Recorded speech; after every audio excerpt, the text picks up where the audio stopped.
He was a little under 6 feet, I estimated. He had thick brown hair, combed straight back and brushing his collar, and his long sideburns seemed curiously old-fashioned. He was pale, of course. Hey, he was dead, if you believe the old tales. The politically correct theory, the one the vamps themselves publicly backed, had it that this guy was the victim of a virus that left him apparently dead for a couple of days and thereafter allergic to sunlight, silver, and garlic. The details depended on which newspaper you read. They were all full of vampire stuff these days. Anyway, his lips were lovely, sharply sculpted, and he had arched dark brows. His nose swooped down right out of that arch, like a prince's in a Byzantine mosaic. When he finally looked up, I saw his eyes were even darker than his hair, and the whites were incredibly white. "What can I get you?" I asked, happy almost beyond words. He raised his eyebrows. "Do you have the bottled synthetic blood?"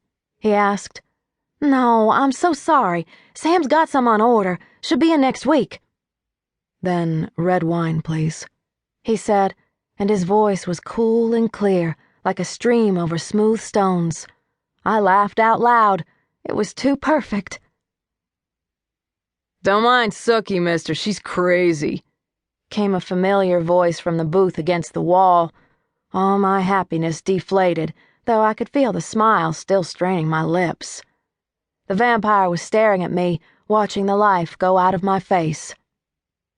"I'll get your wine right away," I said, and strode off, not even looking at Mac Rattray's smug face. He was there almost every night, he and his wife Denise. I called them the rat couple. They'd done their best to make me miserable since they'd moved into the rented trailer at Four Tracks Corner. I'd hoped that they'd blow out of bon ton as suddenly as they'd blown in. When they'd first come into Merlotte's, I'd very rudely listened in to their thoughts. I know, pretty low class of me, but I get bored like everyone else, and though I spend most of my time blocking out the thoughts of other people that try to pass through my brain, sometimes I just give in. So I knew some things about the Rattrays that maybe no one else did. For one thing, I knew they'd been in jail, though I didn't know why. For another, I'd read the nasty thoughts Mac Rattray had entertained about yours truly. And then I'd heard in Denise's thoughts that she'd abandoned a baby she'd had 2 years before, a baby that wasn't Mac's. And they didn't tip either. Sam poured a glass of the house red wine, looking over at the vampire's table as he put it on my tray. When Sam looked back at me, I could tell he too knew our new customer was undead. Sam's eyes are Paul Newman blue, as opposed to my own hazy blue-gray. Sam is blonde, too, but his hair is wiry and his blonde is almost a sort of hot red gold. He's always a little sunburned, and though he looks slight in his clothes, I've seen him unload trucks with his shirt off, and he has plenty of upper body strength. I never listen to Sam's thoughts. He's my boss.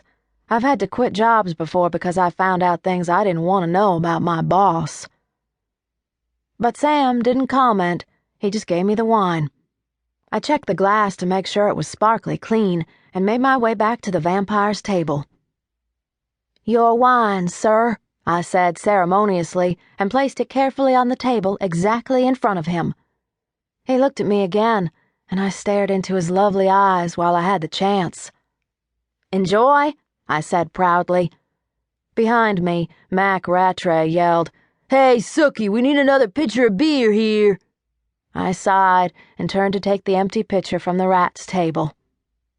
Denise was in fine form tonight, I noticed, wearing a halter top and short shorts, her mess of brown hair floofing around her head in fashionable tangles.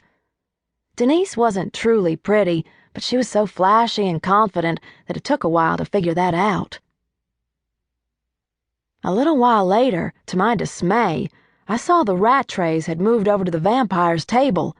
They were talking at him. I couldn't see that he was responding a lot, but he wasn't leaving either.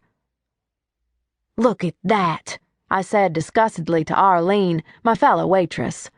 Arlene is red-headed and freckled and 10 years older than me, and she's been married 4 times. She has 2 kids, and from time to time I think she considers me her third.